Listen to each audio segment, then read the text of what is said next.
saja di situ, tolong saya. Ada perempuan di sini. Saya butuh pertolongan. Jangan pergi.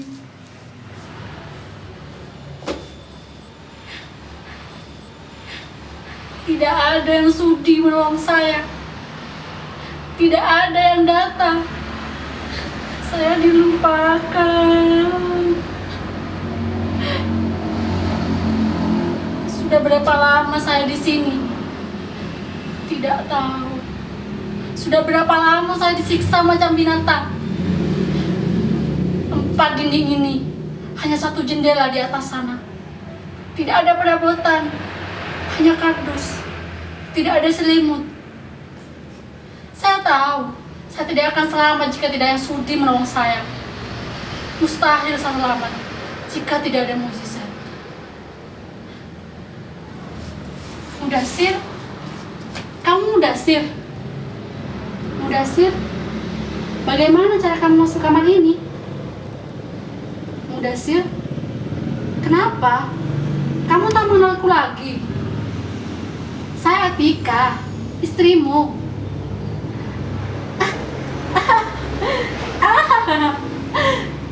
Dulu, kamu mengantar saya ke Jakarta.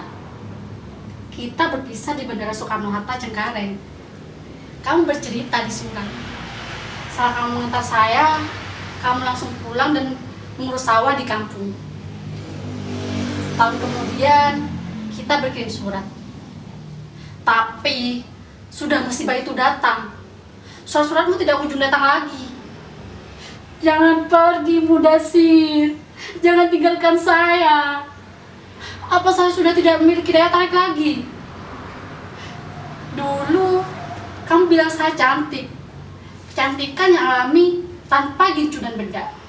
Kamu suka saya apa adanya. Kamu sering bilang begitu.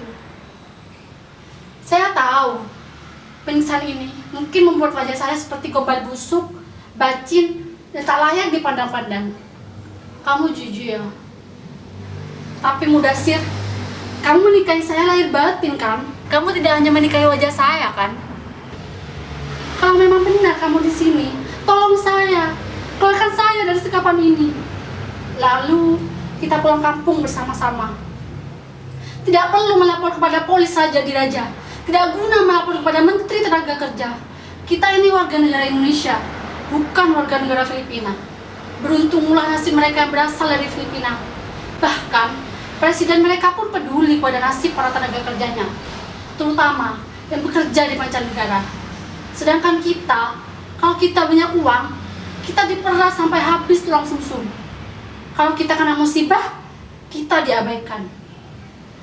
Mudasir, kemarilah, mendekat, agar kita bisa saling menyatu. Mudasir, mengapa kamu tak berdiri di sudut itu? Di situ tempat buang air besar dan buang air kecilku. Di sini tidak ada WC dan kamar mandi. Ini hanya sebuah kamar. Entah dulunya dipakai buat kamar siapa.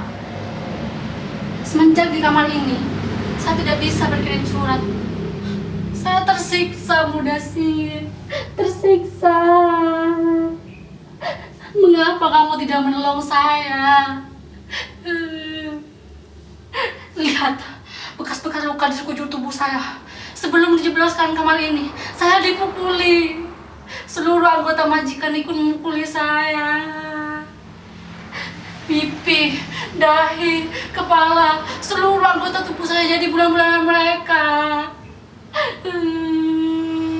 Saya tak berdaya, seperti bola disepak kesana kemari, tanpa bisa membela diri. Saya berteriak, menangis, bertanya, apa salah saya? Jawabannya hanya geraman dan teriakan pula, lalu dipukuli bertubi-tubi. Apa salah saya? Kamu indon, bangsat, bajingan, pencuri, maling, tidak tahu diri. Apa salah saya? Demi Tuhan, saya bukan pencuri, saya bukan maling. Tapi Tidak ada pengadilan yang memihak. Yang ada hanya sekapan kamar ini.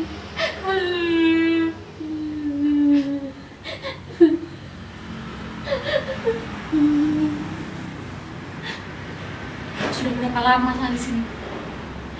Lihat, bekas luka di sekujur tubuh saya sudah mulai mengering. Bisa jadi lebih dari sebulan saya di sini. Bagaimana saya bisa bertahan? Saya diberi makan 1 kali sehari. Saya makan dan minum dengan kering dan gelap dan kotor.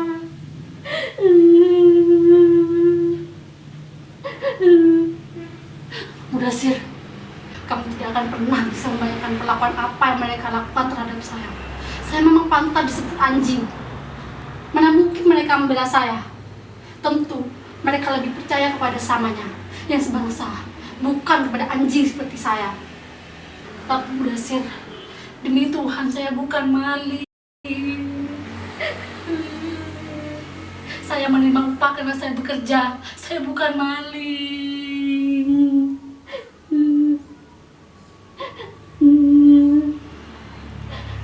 Semua pekerjaan saya lakukan dengan gembira dan ikhlas. Sebagai pelayan datang dari tanah seberang, saya tidak berani menuntut macam-macam.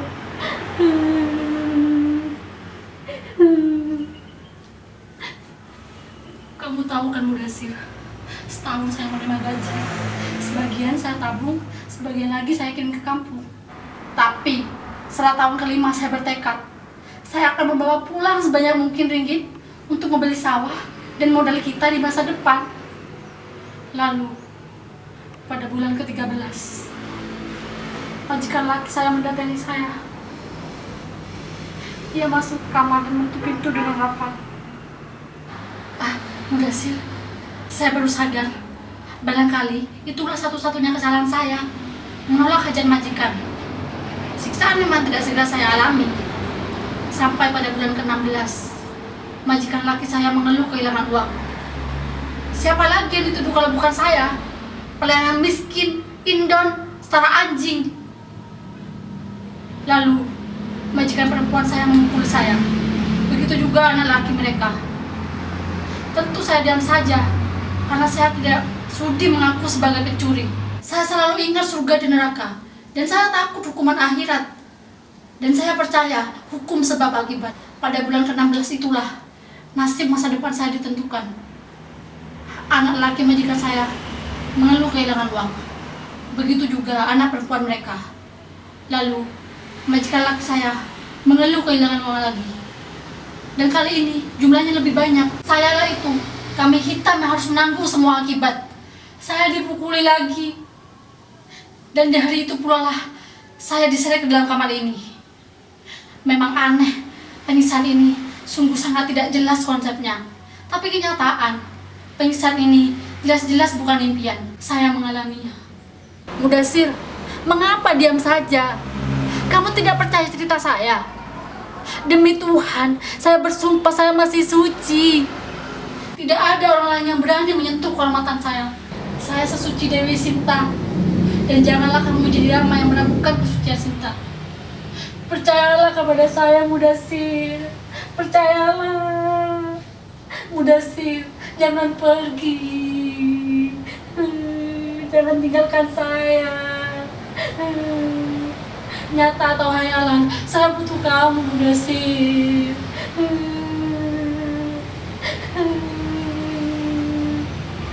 Kamu harapan saya satu-satunya, biarpun itu tidak nyata. Saya tahu dulu kamu marah karena saya tinggal bekerja ke negeri ini. Tapi saya harap kamu memahaminya, Mudasir. Karena itulah rencana saya, agar kita bisa mengumpulkan modal di masa depan, agar kita tidak sengsara. Mudasir, jangan pergi, jangan tinggalkan saya.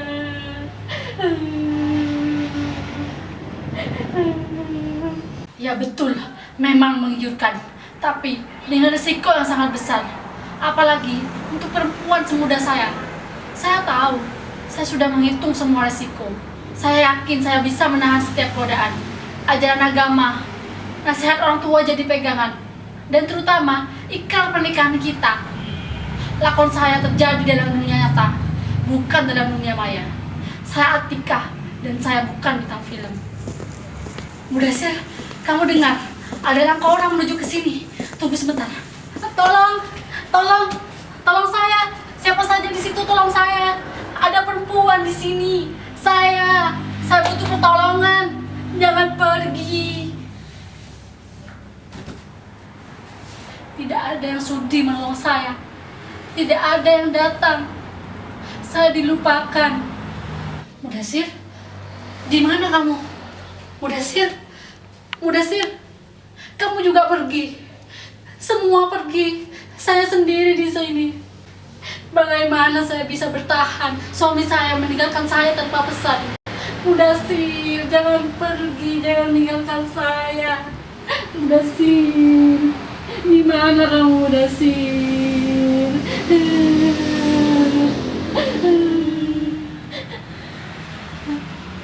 Saya rela mati kalau memang saya harus mati. Tapi saya akan menceritakan semua kejadian ini. Entah kepada siapapun yang ingin mendengar. Saya akan menceritakan semuanya sampai rinci. Nasib manusia bukan ditentukan oleh manusia lain. Saya dianiaya tanpa sebab, tanpa penjelasan. Adilkah itu? Tapi terus terang, saya terlalu lelah meminta tolong. Entah sudah berapa ratus kali saya teriak minta tolong. Apakah ada yang merasa kehilangan saya? Sehari 2 hari hilang, itu bisa dimaklumi. Tapi sebulan, itu bisa saja dibilang pembunuhan. Ya, pembunuhan. Apa yang saya alami ini bukan pembunuhan fisik, tapi pembunuhan mental. Kita dianggap sebagai binatang dan tidak punya wibawa. Tak ada lagi kebanggaan. Kita lebih miskin dan lebih kacau dibanding negeri jiran yang kaya raya itu. Kita berkali-kali dilecehkan tanpa sanggup membela diri. Tolong, tolong, tapi jangan tolong saya. Tolonglah kita semua. Kita berada di pinggir jurang. Bangun, tolong, tolong. Jangan jadikan diri kita